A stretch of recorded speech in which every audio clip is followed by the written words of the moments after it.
Okay, അപ്പോൾ last പാർട്ടിൽ നമ്മൾ ഡിസ്കസ് ചെയ്തിരുന്നു ഉപ്പ് സത്യാഗ്രഹത്തിനെ കുറിച്ച് കോൺടെക്സ്റ്റ് ആയിരുന്നു ഡിസ്കസ് ചെയ്തത്. അപ്പോൾ വരിക സാഹചര്യം എന്ന് പറയുന്നത് ഒരു വരി എഴുതിയത് ആരാണ്, ആരുടെ വരികളാണെന്ന് ചോദിച്ചാൽ അംഷി നാരായണ പിള്ള എഴുതിയതാണെന്ന് എന്ത് ചെയ്യണം, പറയണം. നോക്കിക്കേ, ബാരിസ്റ്റർ ജി പി പിള്ള കേരളത്തെ പോലെ തന്നെ ദേശീയ തലത്തിലും കോൺഗ്രസിൽ ശ്രദ്ധേയനായ മലയാളി സാന്നിധ്യമായിരുന്നു ആര്, barrister G P Pillai.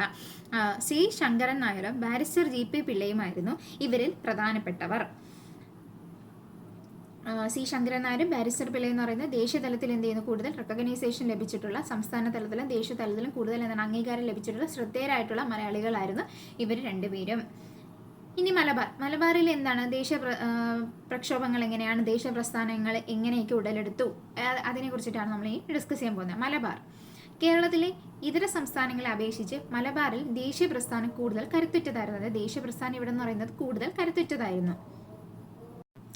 Malabar ജില്ലാ കോൺഗ്രസ് കമ്മിറ്റിയുടെ രൂപീകരണം ഹോം റൂൾ ലീഗിന്റെ പ്രവർത്തനങ്ങൾ ദേശീയ പ്രസ്ഥാനത്തെ ചലിപ്പിച്ചു. അപ്പോൾ ദേശീയ പ്രസ്ഥാനത്തെ കൂടുതൽ ശക്തമാക്കിയത് ഏതൊക്കെയാണ്, മലബാർ ജില്ലാ കോൺഗ്രസ് കമ്മിറ്റിയുടെ രൂപീകരണം, ഹോം റൂൾ ലീഗിന്റെ പ്രവർത്തനമൊക്കെ എന്ത് ദേശീയ പ്രസ്ഥാനത്തിലെ, മലബാറിലെ ദേശീയ പ്രസ്ഥാനത്തിലെ കുറച്ചും കൂടി ശക്തിയാക്കി.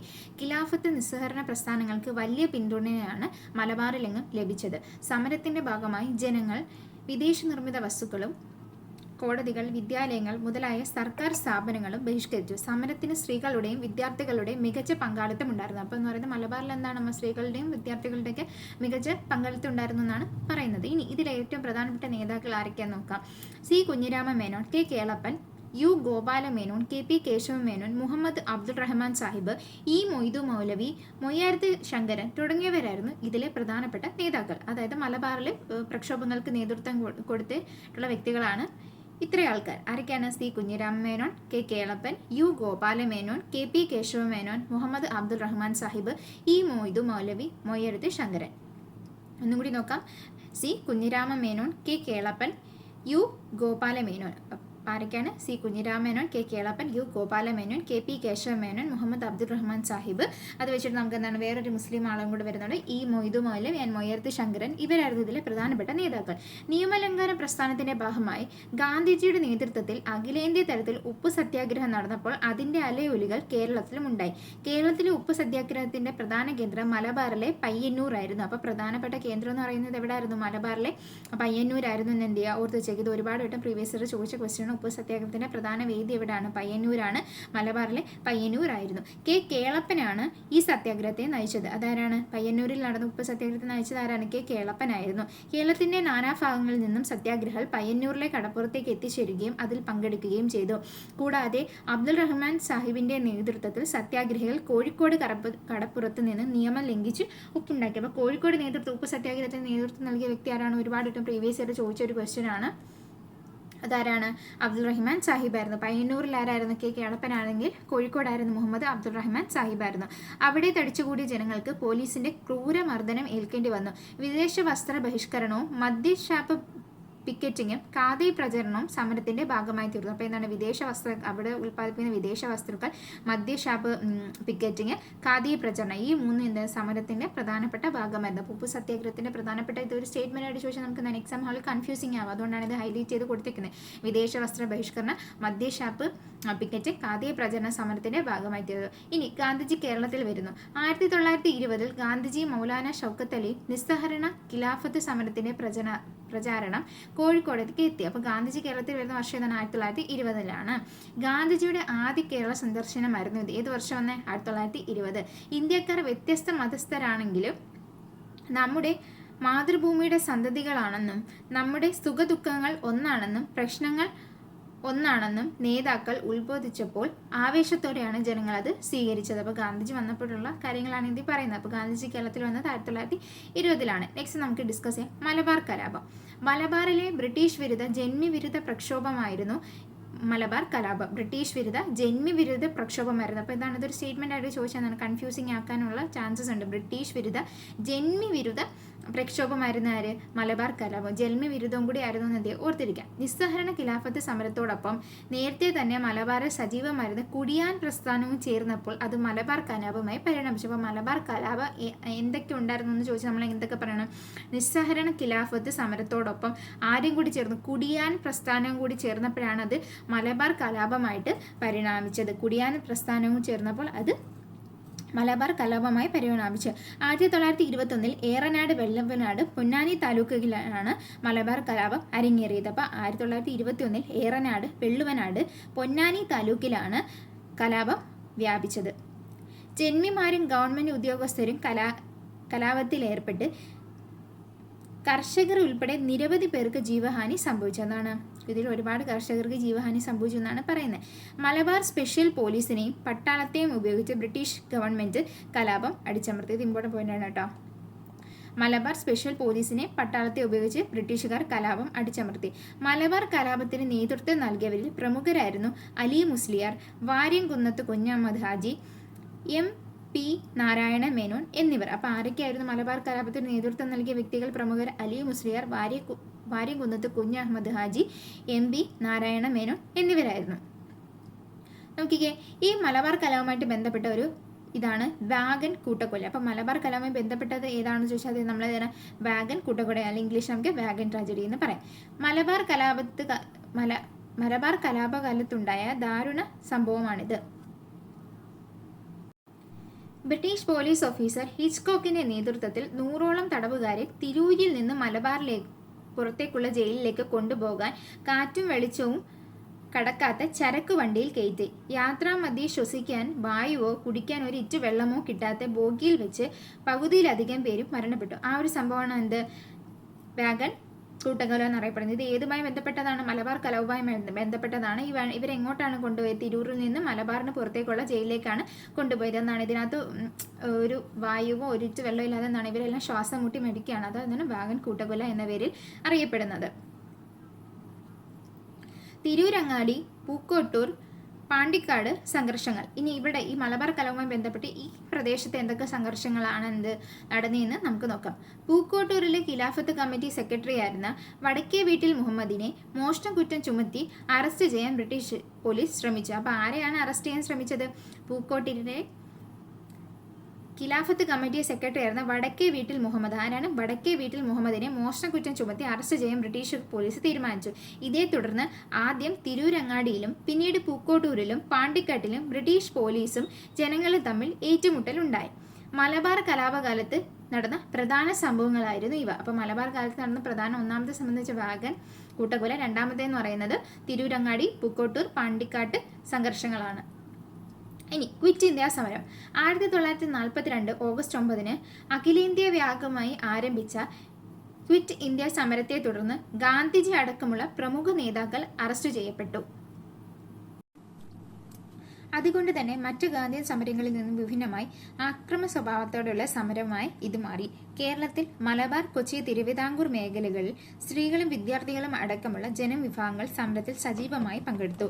ഇതിന്റെ ഭാഗമായി നടന്ന പ്രധാന സംഭവമാണ് കിഴിയൂർ ബോംബ് കേസ്. അപ്പോൾ നമുക്ക് ക്വിറ്റ് ഇന്ത്യ സമരം നടന്ന വർഷം ഏതാണ്? 1942 ഓഗസ്റ്റ് 9. ഓഗസ്റ്റ് 9 ഒരുപാട് വട്ടം ചോദിച്ചിട്ടുണ്ട്. ക്വിറ്റ് ഇന്ത്യ ദിനം എന്നറിയപ്പെടുന്നത് ഓഗസ്റ്റ് 9 ആണ്. 1942 ഓഗസ്റ്റ് 9. ഓഗസ്റ്റ് 9 എന്ന് പറയുന്നത് ക്വിറ്റ് ഇന്ത്യ ദിനമാണ്. ക്വിറ്റ് ഇന്ത്യ ദിനം എന്നാണ്?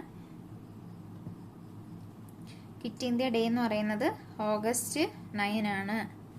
ഇത് PYQ ആണ് കേട്ടോ. ഇത് PYQ ആണ്. ഇനി ക്വിറ്റ് ഇന്ത്യ സമരവുമായി പ്രധാനപ്പെട്ട സംഭവം ഏതാണെന്ന് ഒരുപാട് പേര് ചോദിച്ചിട്ടുണ്ട്. കിഴിയൂർ ബോംബ് കേസ്. കിഴിയൂർ ബോംബ് കേസിന് നേതൃത്വം നൽകിയ വ്യക്തിയുടെ പേര് ചോദിച്ചിട്ടുണ്ട്.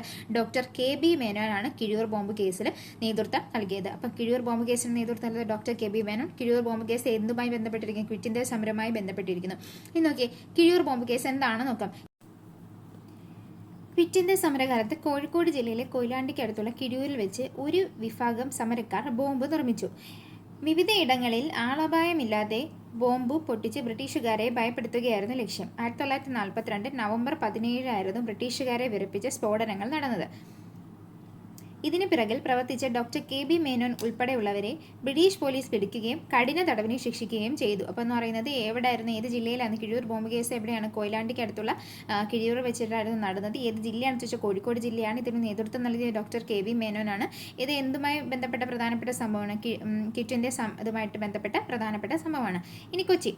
രാജ്യത്ത് നിലനിന്നിരുന്ന കൊച്ചിയിൽ ബ്രിട്ടീഷ് പരമാധികാരം സ്ഥാപിക്കപ്പെടുന്നതിൽ അതിനെതിരെ ജനകീയ പ്രക്ഷോഭങ്ങൾ ഉണ്ടായിട്ടുണ്ട്. സദ്ഭരണം സ്ഥാപിക്കുക എന്നതായിരുന്നു ആദ്യകാല പ്രക്ഷോഭങ്ങളുടെ ലക്ഷ്യം. പിന്നീട് രാഷ്ട്രീയ അവകാശങ്ങൾ നേടിയെടുക്കാൻ വേണ്ടിയിട്ടുള്ള സമരങ്ങൾ ആരംഭിച്ചു. അപ്പോൾ കൊച്ചിയിലും എന്ത് ചെയ്തു, ഈ ബ്രിട്ടീഷ് പരമാധികാരത്തിനെതിരെ ഒരുപാട് കാര്യങ്ങൾ നടന്നിട്ടുണ്ട്. ആദ്യത്തെ അവരുടെ ലക്ഷ്യം സദ്ഭരണം സ്ഥാപിക്കുന്നതായിരുന്നു. പിന്നീട് എന്ത് ചെയ്തു, അത് രാഷ്ട്രീയ അവകാശങ്ങൾ നേടിയെടുക്കാനുള്ള സമരമായി മാറിയെന്നാണ് ഇവിടെ പറയുന്നത്. നെക്സ്റ്റ്, ഇലക്ട്രിസിറ്റി സമരം നടന്ന വർഷം എന്ന് പറയുന്നത് 1936 ഇലക്ട്രിസിറ്റി പ്രക്ഷോഭം നടക്കുന്നത്, അല്ലെങ്കിൽ ഇലക്ട്രിസിറ്റി സമരം നടക്കുന്നത് 1936. നോക്കിക്കേ, തൃശ്ശൂരിലെ വൈദ്യുതി വിതരണ ചുമതല ഒരു സ്വകാര്യ കമ്പനിയെ ഏൽപ്പിക്കാൻ കൊച്ചിയിലെ ദിവാനായ RK ഷൺമുഖ ഷെട്ടി തീരുമാനിച്ചു. ഇതിനെതിരെ 1936 ജനകീയ പ്രക്ഷോഭമുണ്ടായി. സമരത്തെ ഗവൺമെൻറ് അടിച്ചമർത്തിയെങ്കിലും ജനങ്ങളെ പ്രക്ഷോഭത്തിലിറക്കാൻ ഈ സമരം സഹായകമായി. അതായത് അപ്പം ഇലക്ട്രിസിറ്റി സമരം എന്നാണെന്നത് 1936 ഏത് ജില്ലയിലാണെന്ന് ഒരുപാട് വട്ടം പ്രീവിയസ് ഇയർ ചോദിച്ചിട്ടുണ്ട്. തൃശ്ശൂർ ജില്ലയിലാണ്. ഇതിനെതിരെ ഈ ഒരു സ്വകാര്യ കമ്പനിക്ക് ഈ ഒരു വിതരണ ചുമതല ഏൽപ്പിക്കാൻ തീരുമാനിച്ച ഒരു ദിവാൻ ആരാന്ന് ചോദിച്ചാൽ RK ഷൺമുഖ ഷെട്ടിയാണ്. ആരായിരുന്നു? RK ഷൺമുഖ ഷെട്ടിയാണ്. നെക്സ്റ്റ്, കൊച്ചി രാജി പ്രജാമണ്ഡലം ഉത്തരവാദിത്ത ഭരണം നേടുക എന്ന ലക്ഷ്യത്തോടെ 1941 കൊച്ചി രാജ്യ പ്രജാമണ്ഡലം എന്ന പേരിൽ ഒരു സംഘടന രൂപീകരിക്കുകയുണ്ട്. അപ്പോൾ കൊച്ചി രാജ്യ പ്രജാമണ്ഡലത്തിൻ്റെ ലക്ഷ്യം എന്തായിരുന്നു? ഉത്തരവാദിത്ത ഭരണം നേടുക. ഏത് വർഷമാണ് സ്ഥാപിച്ചത്? 1941. ഇക്കണ്ട വാര്യർ, പനമള്ളി ഗോവിന്ദ മേനോൻ, VR കൃഷ്ണൻ എഴുത്തച്ഛൻ എന്നിവർ പ്രജാമണ്ഡലത്തിൻ്റെ പ്രവർത്തനങ്ങൾക്ക് നേതൃത്വം നൽകി. അപ്പോൾ ആരൊക്കെയായിരുന്നു? ഇക്കണ്ട വാര്യർ, പനമ്പള്ളി ഗോവിന്ദൻ മേനോൻ, VR കൃഷ്ണൻ എഴുത്തച്ഛൻ.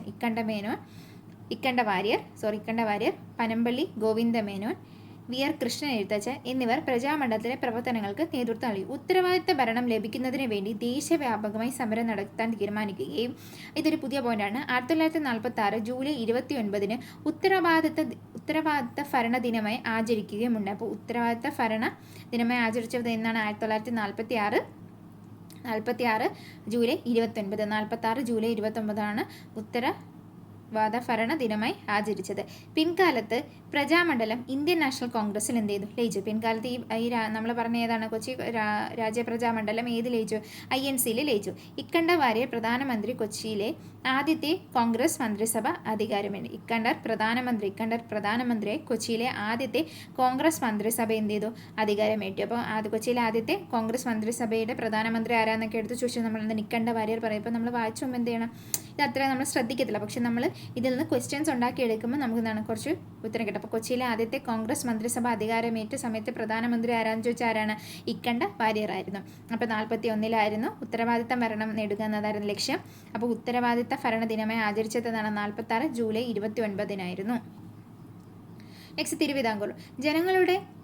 തിരുവിതാംകൂറിൽ ജനങ്ങളുടെ രാഷ്ട്രീയ ബോധത്തെ തട്ടിയുണർത്തിയ ആദ്യകാല പ്രക്ഷോഭങ്ങളായിരുന്നു മലയാളി മെമ്മോറിയലും ഈഴവ മെമ്മോറിയലും. അപ്പോൾ തിരുവിതാംകൂറിലെ ആദ്യകാല പ്രക്ഷോഭങ്ങളായിരുന്നു ഇതൊക്കെ?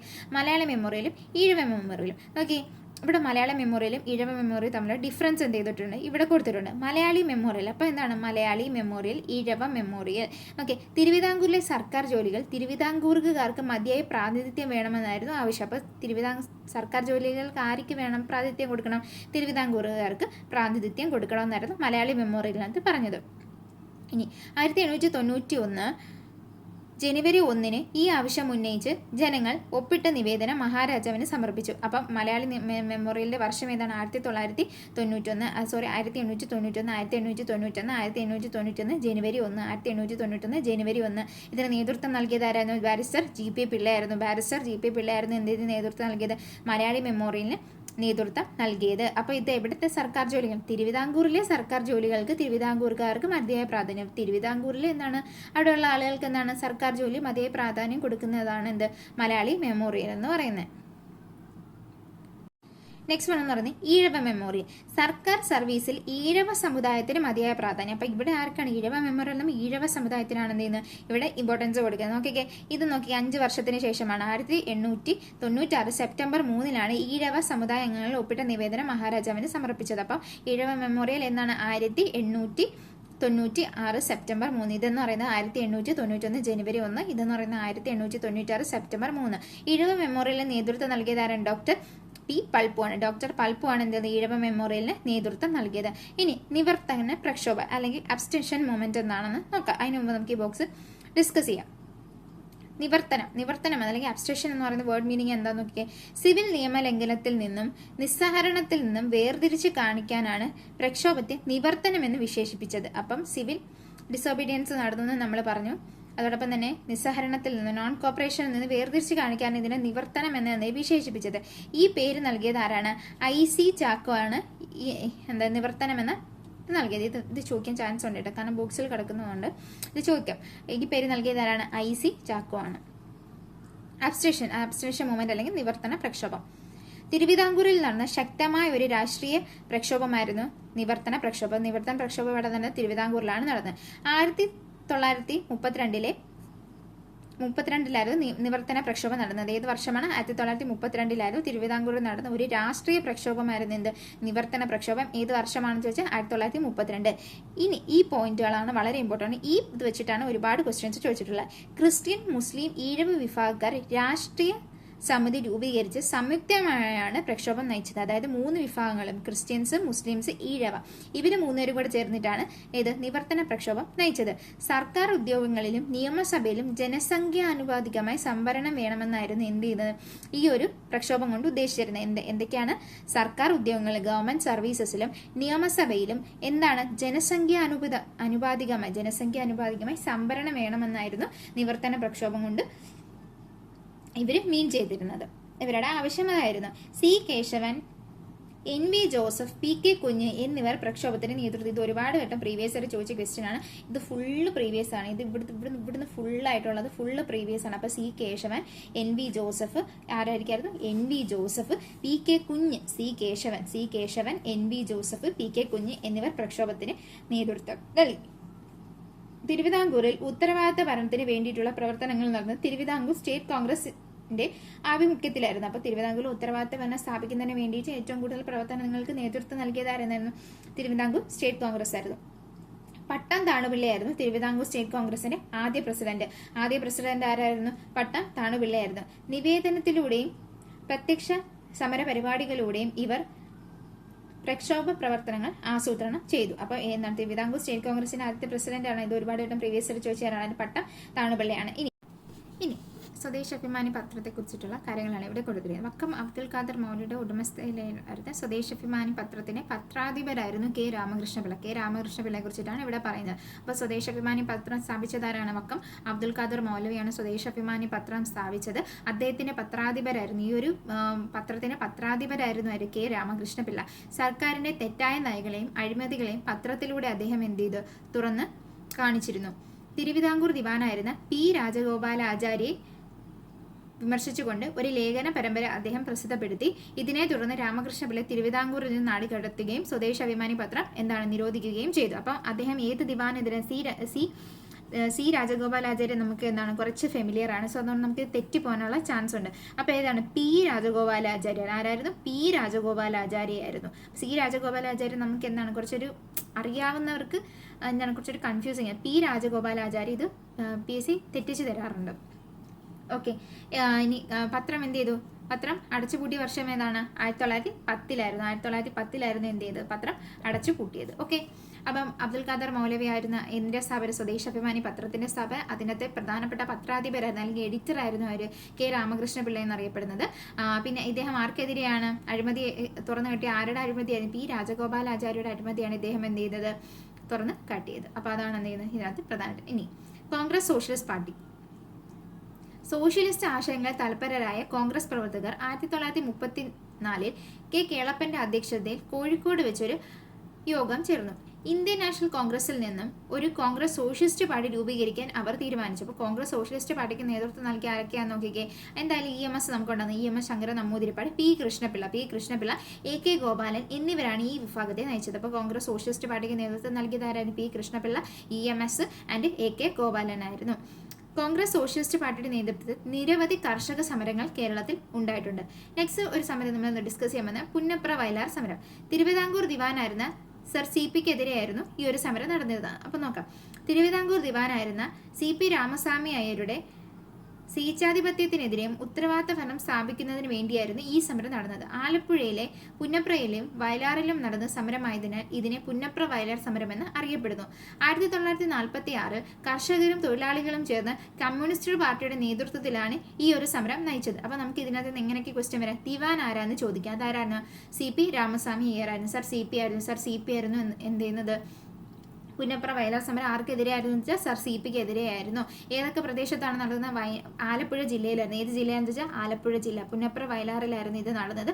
അതുകൊണ്ട് തന്നെ ഇതിനെ പുന്നപ്ര വയലാർ സമരം എന്നറിയപ്പെടുന്നു. ഏത് വർഷമാണെന്ന് ചോദിച്ചാൽ 1946. അപ്പോൾ 36 നമ്മൾ എന്താ പഠിച്ചത്? ഇലക്ട്രിസിറ്റി പ്രക്ഷോഭം എന്ന് പറഞ്ഞ് പഠിച്ചു, ഇലക്ട്രിസിറ്റി സമരം എന്ന് പറഞ്ഞ് പഠിച്ചു. അപ്പോൾ എന്താണ് 10 വർഷത്തിന് ശേഷമാണ് ഈ പുന്നപ്ര വയലാർ സമരം നടക്കുന്നത്. ഇത് കമ്മ്യൂണിസ്റ്റ് പാർട്ടിയുടെ നേതൃത്വത്തിലുള്ളതായിരുന്നു എന്ന് എന്ത് ചെയ്യുക? ഓർത്ത് വെച്ചേക്കുക. ഇനി സ്വാതന്ത്ര്യത്തിലേക്കുള്ള സ്ത്രീ മുന്നേറ്റം. ഇനി സ്ത്രീകൾ എന്തൊക്കെ കോൺട്രിബ്യൂഷൻസ് നൽകിയിട്ടുണ്ടെന്നാണ് നമ്മൾ നോക്കുന്നത്. ഇതെന്ന് പറയുന്നത് കൗമുദി ടീച്ചർ എന്ന് വെച്ച് കഴിഞ്ഞാൽ എന്താണ് ഖാദി മാത്രം ധരിച്ച് ലളിത ജീവിതം നയിച്ച ഒരു വ്യക്തിയായിരുന്നു കൗമുദി ടീച്ചർ. ആഭരണം ഒന്നും തന്നെ എന്ത് ചെയ്തില്ല, ധരിച്ചിട്ടില്ല. അപ്പം അതുമായി ബന്ധപ്പെട്ട ഒരിതാണ് ഇവിടെ കൊടുത്തിരിക്കുന്നത്. ജസ്റ്റ് വായിച്ച് നോക്കിയാൽ നമുക്ക് അത് കിട്ടും. ഇനി ഓക്കെ, ഇതെന്ന് പറയുന്നത് കുറച്ച് കോമൺ ആയിട്ടുള്ള ഫാക്ട്സ് ആണ്. ഇത് നമുക്ക് എന്താണ് ജസ്റ്റ് ഒന്ന് ഒരു 1 സെക്കൻഡ് ഒന്ന് എടുത്ത് റീഡ് ചെയ്താൽ എന്താണ് ഇതിൻ്റെ ഒരു ഫാക്ട്സ് നമുക്ക് കിട്ടും. ഇനി ഏതൊക്കെ സ്ത്രീകളാണ് ഈ ഒരു പ്രക്ഷോഭത്തിന് നേതൃത്വം നൽകിയതെന്നുള്ള കുറച്ച് പേരുടെ പിക്സ് ഇവിടെ കൊടുത്തിട്ടുണ്ട്. First pic okay, A V Kuttimaluamma, Ammu Swaminathan, Akkamma Cherian, Annie Mascarene. അപ്പോൾ ആരൊക്കെയാണ്? A V Kuttimaluamma, Ammu Swaminathan, Akkamma Cherian, Annie Mascarene. നോക്കിക്കേ, ഇവർക്ക് ഓരോരോ പ്രവർത്തന മേഖലകളുണ്ട്. അത് ഏതൊക്കെ പ്രദേശങ്ങളാണ് ഇവർ പ്രക്ഷോഭത്തിലാണ് ചൂസ് ചെയ്തേക്കുന്നത് നമുക്ക് നോക്കാം. മലബാറിൽ എ വി കുട്ടിമാളുവമ്മയും അമ്മു സ്വാമിനാഥനും. അപ്പോൾ ഇവർ രണ്ടുപേരും എവിടെ ആയിരുന്നു? മലബാറിലായിരുന്നു. മലബാറിലായിരുന്നു അമ്മു സ്വാമിനാഥനും എ വി കുട്ടിമാളു അമ്മയും. ഇനി തിരുവിതാംകൂറിൽ ആരൊക്കെയായിരുന്നു? ഇവർ രണ്ടുപേരുമായിരുന്നു തിരുവിതാംകൂറിൽ ആനി മസ്കറിനും അക്കാമ ചെറിയാനും. അക്കയും ആനിയും എവിടെയായിരുന്നു? തിരുവിതാംകൂറിൽ ആയിരുന്നു.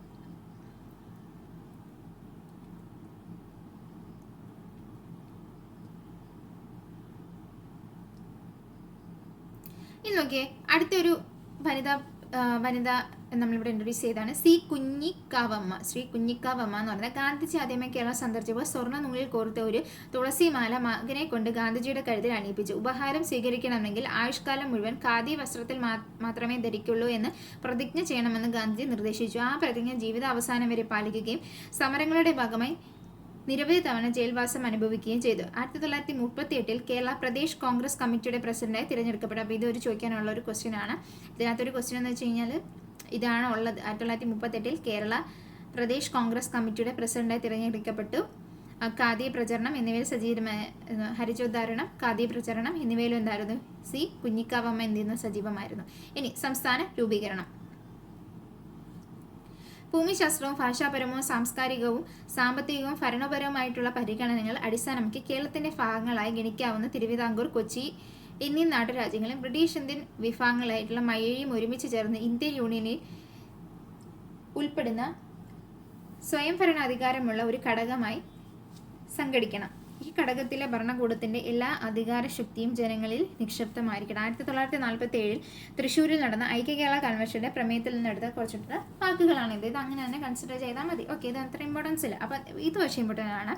ഐക്യ കേരള കൺവെൻഷൻ പ്രമേയം. ഐക്യ കേരള കൺവെൻഷൻ എവിടെ വെച്ചിട്ടാണ് നടന്നത്? തൃശ്ശൂരിൽ വെച്ചിട്ടാണ് നടന്നത്. ഏത് വർഷമാണ്? 1947 തൃശ്ശൂരിൽ വെച്ചിട്ടാണ് ഐക്യ കേരള കൺവെൻഷൻ എന്ത് ചെയ്യുന്നത്?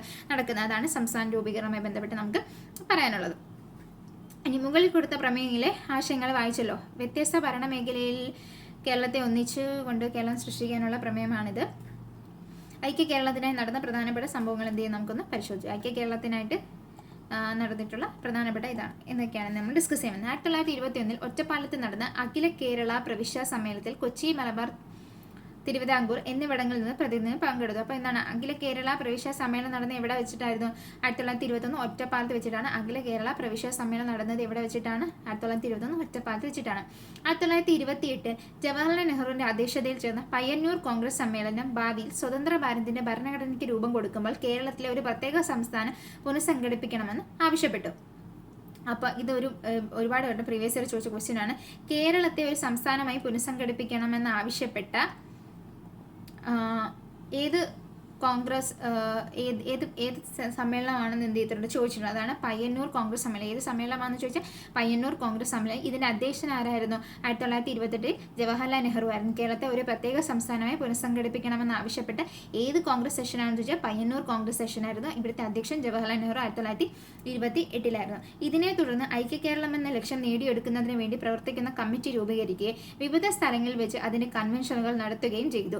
1949 ജനുവരി 1 തിരുവിതാംകൂർ കൊച്ചി സംയോജിച്ച് തിരുക്കൊച്ചി രൂപീകരിച്ചത് കേരള സംസ്ഥാനത്തെ ലക്ഷ്യത്തേക്കുള്ള പ്രധാന ചുവടുവെപ്പായിരുന്നു. അപ്പോൾ 1949 ജനുവരി 1 എന്ത് ചെയ്തു? തിരുവിതാംകൂറും കൊച്ചിയും കൂടെ സംയോജിച്ച് തിരുക്കൊച്ചി എന്ത് ചെയ്തു? രൂപീകരിച്ചു. തിരുവിതാംകൂറും കൊച്ചിയും കൂടി ചേർന്ന് തിരുക്കൊച്ചി രൂപീകൃതമായ വർഷം ഏതാണെന്ന് ചോദിച്ചാൽ 1949 ജനുവരി 1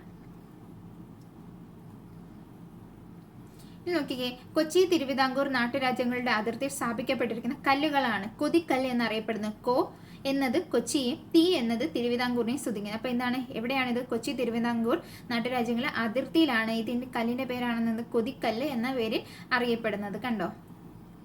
കോ എന്തിനെ സൂചിപ്പിക്കും? കൊച്ചിയെ. തി ഫോർ ട്രാവൻകൂർ. സ്വാതന്ത്ര്യാനന്തരം ഇന്ത്യയിൽ ഭാഷാടിസ്ഥാനത്തിൽ സംസ്ഥാനങ്ങൾ പുനഃസംഘടിപ്പിക്കുന്നതിനായിട്ടുള്ള ഫസൽ അലി കമ്മീഷൻ രൂപീകൃതമായി. അപ്പോൾ ഭാഷാടിസ്ഥാനത്തിൽ സംസ്ഥാനങ്ങൾ പുനഃസംഘടിപ്പിക്കുന്നതിന് വേണ്ടിയിട്ടുള്ള രൂപീകരിച്ച അതിലെ ചെയർമാൻ ആരാന്ന് വെച്ചാൽ ഫസൽ അലി ആയിരുന്നു. ഭാഷാടിസ്ഥാനത്തിൽ സംസ്ഥാന രൂപീകരണത്തിനായിട്ടുള്ള ആ ഒരു രൂപീകരണത്തിന് വേണ്ടി നേതൃത്വം നൽകിയതിലെ ചെയർമാൻ ആരാണെന്ന് ചോദിച്ചാൽ ഫസൽ അലിയാണ്. ഫസൽ അലിയാണ് ആ ഒരു ഭാഷാടിസ്ഥാനത്തിലുള്ള സംസ്ഥാനങ്ങൾ രൂപീകരിക്കാൻ നേതൃത്വം നൽകിയ വ്യക്തി ആരാണെന്ന് വെച്ചാൽ ഫസൽ അലിയാണ്. കമ്മീഷന്റെ ശുപാർശകൾ പ്രകാരം മലബാർ തിരുവിതാംകൂർ കൊച്ചിയെ സംയോജിപ്പിച്ചുകൊണ്ട് 1956 നവംബർ 1 കേരള സംസ്ഥാനം നിലവിൽ വന്നു. അപ്പോൾ എന്താണ് കേരള സംസ്ഥാനം നിലവിൽ വന്ന ഏതാണ്? നമുക്ക് എല്ലാവർക്കും അറിയാവുന്നതല്ലേ. 1956 നവംബർ 1 കേരള സംസ്ഥാനം നിലവിൽ വന്നത്. തിരുവിതാംകൂറിന്റെ ഭാഗമായിരുന്നു. ഇത് പ്രീവിയസ് ഇയർ ചോദിച്ച സ്റ്റേറ്റ്മെന്റ് ആയിട്ട് ചോദിച്ച ക്വസ്റ്റ്യൻ ആയിരുന്നു. ഇത് PYQ സ്റ്റേറ്റ്മെന്റ് ആയിട്ട് ചോദിച്ചിട്ടുള്ള ക്വസ്റ്റ്യൻ ആണിത്. ഇത് സ്റ്റേറ്റ്മെന്റ് ആയിട്ട് ചോദിച്ചിട്ടുണ്ട്. സംസ്ഥാന പുനഃസംഘടനാ കമ്മീഷന്റെ അധ്യക്ഷൻ അല്ലെങ്കിൽ ചെയർമാൻ ആരായിരുന്നു വെച്ചാൽ ഫസൽ അലി ആണെന്ന് പറയണം. ഓക്കെ. ഇനി 1956 ഇത് കേരള സംസ്ഥാനം നിലവിൽ വരുന്നത്. തിരുവിതാംകൂറിന്റെ ഭാഗമായിട്ടുള്ള തോവാള, അഗസ്തീശ്വരം, കൽക്കുളം, വിളവൻകോട് എന്നീ താലുകൾ മദിരാശി സംസ്ഥാനത്തോട്, അതായത് ഇന്നത്തെ തമിഴ്നാടിനോട് കൂട്ടിച്ചേർത്തു. അപ്പോൾ ഇന്നത്തെ തമിഴ്നാട് അല്ലെങ്കിൽ മദിരാശി സംസ്ഥാനത്തോട് ആരൊക്കെയാണ് കൂട്ടിച്ചേർത്തത്? തിരുവിതാംകൂറിന്റെ ഭാഗമായിട്ടുള്ള തോവാള,